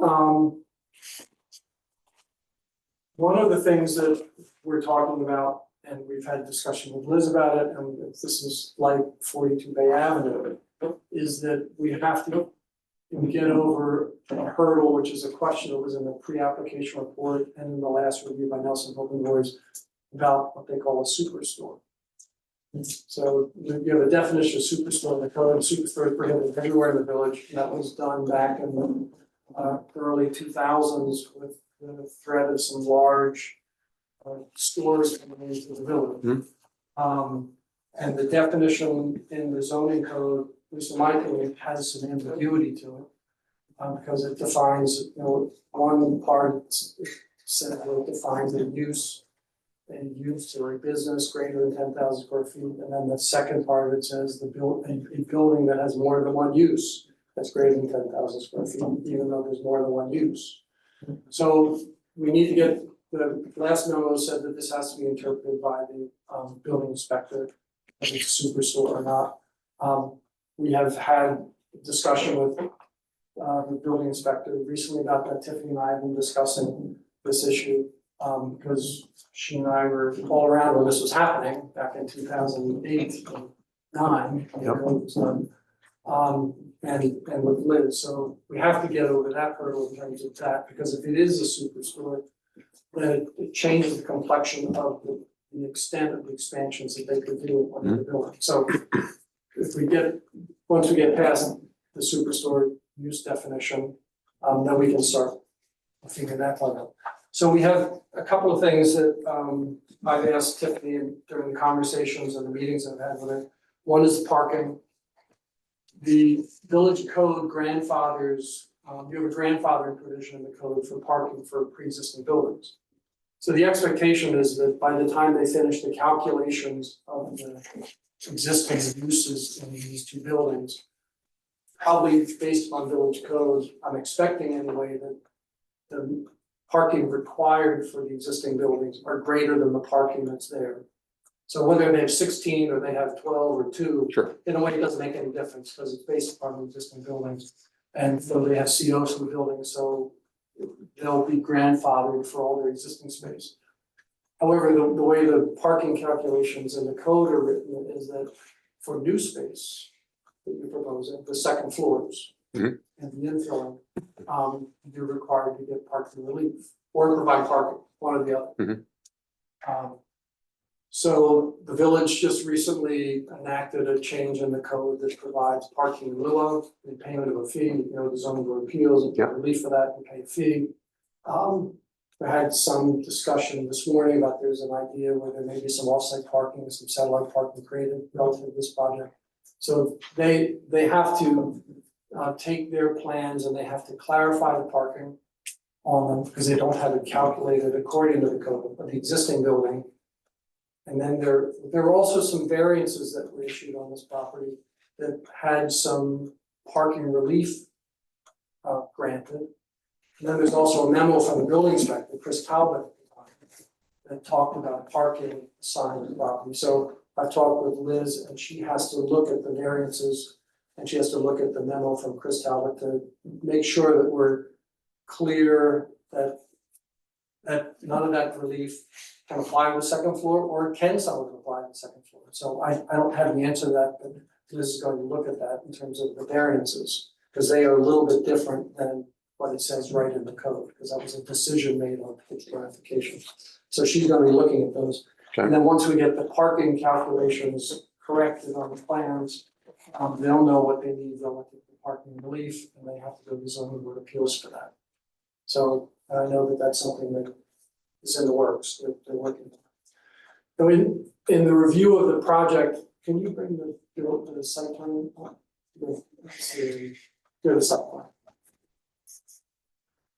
One of the things that we had a healthy discussion this morning in my office when Mr. Morton, I think his name is, and Mr. Morton came to my office with Tiffany and we chatted about, is how the project gets managed in terms of waste control. The plans show that the Cape Pasa building is going to have a second restaurant constructed on the second floor. There is a restaurant proposed on the second floor of the 22 Long Island Avenue building. And in total, there's going to be 26 separate uses here. In terms of offices, retail, restaurants. And a concern that I had with this site plan, and we talked about it today, was that the waste management on the plans that you have, that the village has so far in the file, in my opinion, are inadequate relative to the 2 Main Street property. And Tiffany has shared with me some interim plans which aren't in the record, so I'm not going to burden you with them at this point because they're still fine tuning them in terms of how they're dealing with waste management. We have 2 restaurants in the front building, and how is that going to actually work? Because the last thing we want to see is the restaurants at 2 Main Street where they're taking the garbage and dragging it down the sidewalk and put it in the trash compactor that's on the far end of the property. So we're trying to figure that out. They're going back to revise the plans, figure out the building access, the interior building access, how is this actually going to work for the restaurants? And Mr. Morton was very open and friendly, and was busy drawing on his plans about how he thought that we could correct not correct, but change some of this to resolve this particular issue. So we're going to see a revision to the plan that's going to come back to you relative to that. So I think that when we came into this role to help the village, to me it's about trying to step back and take a look at the big issues. What are the big issues here? You've got buildings are going to be substantially expanded. You've got parking that has to be addressed. How's the buildings, how are they going to function? So we've been having those conversations, and you're going to see some revised plans soon. According to Mr. Martin, we'll probably see them tomorrow, but I don't know if that's going to happen. But you're going to see revised plans soon. I think that my understanding is they're going to send to me the revised parking sheet. Can you hold on to show the parking just so they can see what's on the.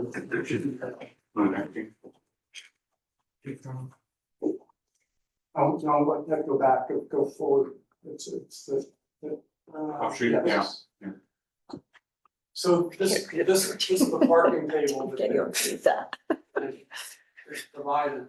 And I'm not trying to be critical, I'm just showing how complicated it is. Mhm. So they have each one of the individual units there on the left-hand side, the top one is 2 Main Street, the second box down is 22 Long Island Avenue. They define the use, and the occupancy, and they have first floor and second floor. Sorry. So they first floor, which is existing, and second floor, which is all proposed. We've asked them to split that up, this way we can actually parking calculate correctly. Right. And then we have, the retail, we have, the takeout. And this looks, these are the older plans, because this doesn't show the restaurant. Yeah, these are from July. These are the older plans. So they've already corrected these once to show the restaurant, they have to calculate based on seats and Yeah. employees. Not just provide a number. Right. And then they've got to work through what is grandfathered under your code, what is grandfathered under the zoning variances, which Tiffany will work with the village attorney on, and then what they need for relief. So it's a little complicated. And just to clarify, the grandfathering relief stays in place even though there's a substantial change to the building? Grandfathering relief would stay in place, at least from my way of thinking right now, subject to what the village attorney is going to say. Grandfathering relief, as I understand it, stays in place for the For existing the building. existing footprint? Existing building. Okay. And there Not footprint, square footage. Yeah, there were square some footage, yeah. variances for some of those uses, so we have to figure out how does that play into that. Right. And the way the parking calculations are written in the zoning code, it specifically says the grandfather doesn't count for new space being constructed. So the second floor space is where they need. Is where they would have to. And the fill-in potentially. The fill-in on 2 Main, right, yeah. And could you just recap again I guess the larger existing building square footage, and then where you said the superstore size? Superstore is 10,000. 10,000. So if It already is that superstore big. is applicable, then the existing 22 Long Island Avenue is already. Already It's a superstore. pre-existing non-conforming use. But the definition of superstore. The definition of superstore has some ambiguous language. It says any retail store operation or enterprise, which retail store operation or enterprise has a combined gross floor area of 10,000 square feet or more. So it's a retail store operation or enterprise, singular. Singular. For purposes of definition, retail business housed in multiple units in the same building where said units historically are generally used and occupied by different businesses or multiple buildings on the same lot or adjacent lots shall be considered a single retail store operation or enterprise if the business or businesses within the individual units or buildings are owned, operated, or controlled by a single entity, either directly or through affiliates. In addition, any building whose gross floor area equals or exceeds 10,000 square feet shall be considered a superstore if it contains more than one retail store, even if the buildings also contain uses or uses not classified as retail stores.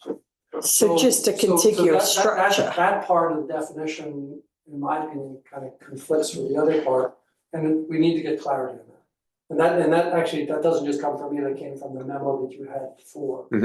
From Nelson Building Boys, and because that's in the record, I felt like, well, it's been issues been raised, we have to get it settled. And I'm hoping that it all works out, because I don't know that that's what the original intention was for superstores. Because there was a time when there was a concern, I think it was like a 7-Eleven happening down there. A CVS. It was 7-Eleven. And but that building, the larger building is already over 10,000, but that's grandfathered in from prior to this. No matter what, it would be grandfathered Yeah. in. So they have to resolve that, and once they resolve that, that'll help define how this goes. So. Rich, is there anything in the code regarding deliveries or loading, unloading? Like the service? Yeah, they are showing loading spaces. These drawings that you have don't show them, but the revised ones that they gave to me as an intern just to review actually do show some truck loading spaces. Because it's, obviously, it's a major issue in the village in the summer. tractor trailers and all of the services, you know. Yeah, so when you think about having two restaurants in here, on 2 Main Street, and restaurant, which would be on the back section, of the north section of 22 Long Island Avenue, you have deliveries of turkeys, food. You Yeah. have- you So have is there any? Stuff coming in and stuff coming out. Is there any like provisions in our code for that, or like there's no, For, like deliveries, loading, unloading when? in terms of timing and that kind of thing? On-site, Time- off-site, Timing and just for the size of these structures. Yes, yes. Building size, they do have to provide truck loading spaces. Yeah. So they have shown them on the revised plans that they've given to me, but I've prepared about a 12-page memo to the board. But as I got into this, I started discussing with Tiffany, I thought, we need to make sure the plans, it doesn't make any sense for me to just send you a letter or a report that says, they need to do more work. Right. I'd rather get the work done, so this way we can, make some positive movement. Rich, do you remember when the pre-submission, you weren't here, but do you remember when the pre-submission conference was held? Yeah. How long ago it was?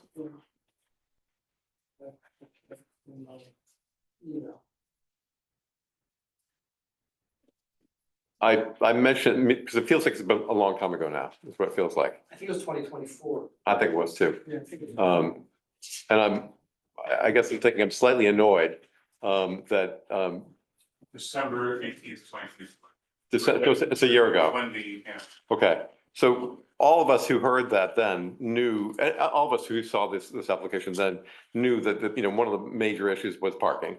I mean, that was just clear from the get-go. And, I think we shared that, and I quite clearly remember Drew mentioning that there was a problem with the trash collection and I think possibly also like the And the trucks parked. Truck on the parking, street, yeah. Loading, unloading off-site, blocking. the and I feel like there roadway. hasn't, and we've been waiting kind of for information to come from the applicant about like how they're gonna get creative with parking, because that was the what we were told. So as part of the submission package, they have submitted a traffic study, they've submitted a phase 2 environmental analysis, they've submitted a scope plan, they submitted reports like this. Traffic I plan have. is 2 years But old. to be honest, I'm not gonna reveal them. Yeah. They're gonna go to the village engineer, this application is going to Lou McLean Associates, who are the village engineers, to review it from an engineering point of view. Yeah. So they'll be looking at it, and you should know the village has engaged Lou McLean Associates to do a parking analysis of the village. So that may be helpful in terms of trying to figure out how parking works in this area. Okay. But it's just, yeah, fine, but we knew a year ago that this was a significant increase in square footage and in usage, and it almost feels like nothing's happened since then in terms of figuring out a means of dealing with that, so it's Well, I don't know, I don't know. You can see it. I mean, you have a block. I know you are. But you can speak. Tiffany Scarlato, 36 West Water Street for the applicant. I will just say that we've spent the last year picking nits. And we've been picking nits at the request of NPD, trying to make subtle changes to the plans. I'm not giving you my full opinion on all of that. Yeah. But needless to say, we've been working on it and we were trying. Okay. And so we now feel like we have some movement forward because we have a very clear direction on how we have to move. And it's not picking nits, it's looking at the larger issues, and so that's what we're focused on now. We're not focused anymore on okay. sort of the really tiny issues. We're looking more at the big picture issues and focusing on them so we can get it moving. We've been declaring complete innumerable times over.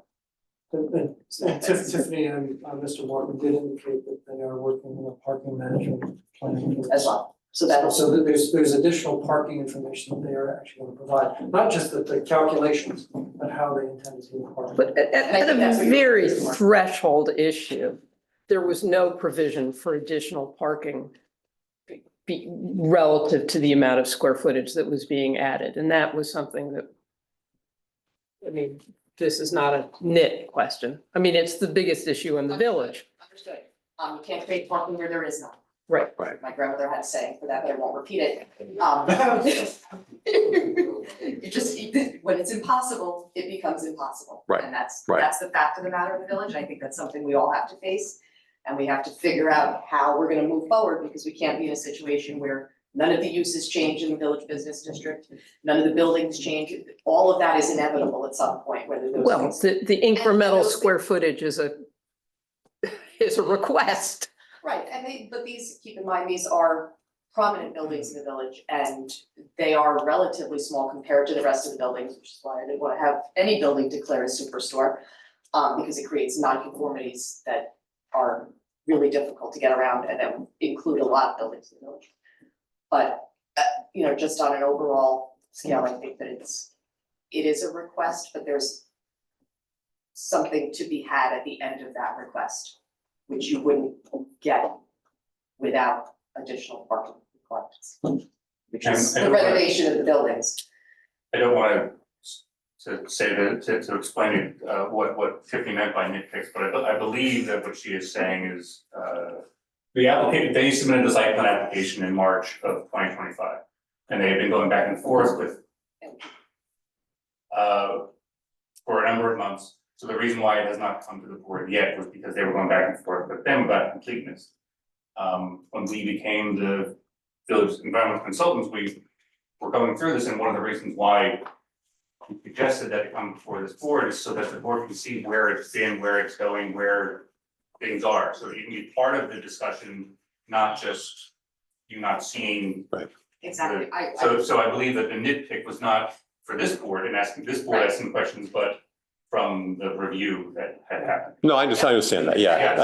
I didn't take it personally, but I didn't take it personally, don't worry about that. But is this the most up-to-date site plan? No, This, it's this, not. this one. Okay. This is the. We don't most- have the most up-to-date site plan. though. No. No. Okay.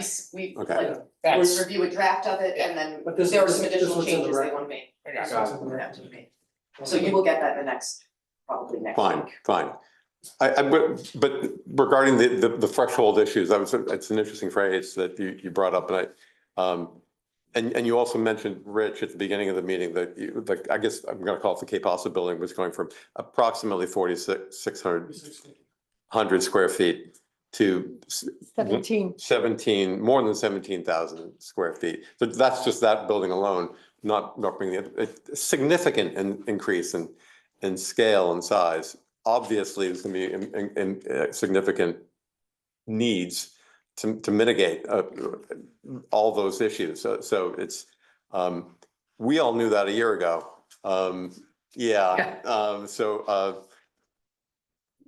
That's a big hurdle to climb, and we've been sort of waiting over here to hear how you all are gonna be creative in resolving these issues for something of that scale. We do have a parking management plan that will be provided, that's dependent, of course, on the number, the parking space variance, and the revised traffic study incorporates that as well, so we just need to get to that number, and then you'll get those plans. Okay, They're, Along with the they're management working plans. hard on it. So Okay, I okay. give them credit for that. Okay. And for us, for InterScience kind of stepping into this role to Sure. help the village. We don't intend to be having lots of backing and forth with applicants month after month after month without talking to the board, because your guys have decided stuff and you should know what's going on. That's why I want to get this on for discussion items, so at least you can hear kind of where it is, instead of writing another memo that says it's incomplete, it goes to them, and you still don't know what's going on. Agreed, So agreed. That's what we intend to do throughout. Right. But we're gonna get this application over to LKMA, because they should look at it as well, from the planning associate. And provide any engineering comments back to you also. And to be clear, I think if I remember correctly, and I heard you correctly, we have already declared ourselves the lead agency for SECRET. So ultimately, when this application, we've done the pre-submission conference, when we are far enough along, then we begin the SECRET process, I think is what we do, right? Still incomplete. Okay. And just since we got the newspaper typing things down here, I'm not calling this a superstore. So it's a question, it's a question on the table. It's a question, yeah. Question on the table, but I'm not saying this is a superstore. Right. So I just want everybody to know that. No, it's, if I understand, I think I hear it, we have some clarity to bring, Some that the ambiguous language or that conflicting ambiguous the language. building inspector needs to weigh in on those things. And then, once all that happens, then we can begin our hard look during the SECRET process. which we're getting better at in terms of. So there'll be plenty of hard looks going forward. So that's what we intend to do. Okay, good. Thank you. Anything else? No. I have one more question. Oh, sure. Have they submitted to the building department yet, though, the plans? Or you have an updated plan, nothing's been submitted to the building Nothing has been department? submitted. Rich reviewed the draft of it. Okay, We are making some additional changes based on the conversation we had today. And you can see those plans revised with, there's just additional trash areas and things like that we discussed that they're making changes for as we speak. There is a set that's in the building department that is not the most updated one. So the ones that you see up here are technically submitted, these are from July. Right. So those were submitted. those They're were not- submitted, Yes. okay, This is what you have on the record. Right. I have an interim set that still needs further revision, so it doesn't make sense to submit the interim set because it's. Exactly. Yeah, I understand. I just wanna know. Keep submitting Yeah, plans. yeah, and yeah. There is something in overwhelmed there, with- yes, but- but it's not the most recent stuff. but after the pre-submission conference last time, you did submit plans Yes, to the building yes, department? absolutely. Because we haven't seen you since then. Yes, I know. It was Yeah, submitted yeah. in March, Yeah. then there was a notice of incomplete sent to them. And then they submitted another set in July, and then we came in. Got So Okay. this is a series of incomplete Yeah. determinations. Okay. Right. Okay. Any more comments or questions from the board? No. We're good? John, anything you want to add to that? If there's anything that you'd like me to bring back to Liz, I can, but I have my notes here. I think that, I'm sure your notes are better than anything I could possibly say. Very good.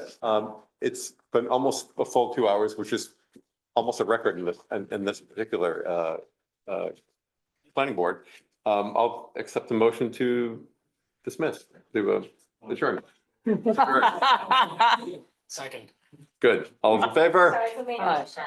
That was Eddie. Eddie did. Second by. By Drew, and it's unanimous. That was. Oh, no, let's stay more. We're adjourned. I was gonna say, you might want to clarify for John Paolo, it's a record long. Good night, everybody. Yeah, record long. Record long, that's right, that's right. Yeah, yeah. That's right.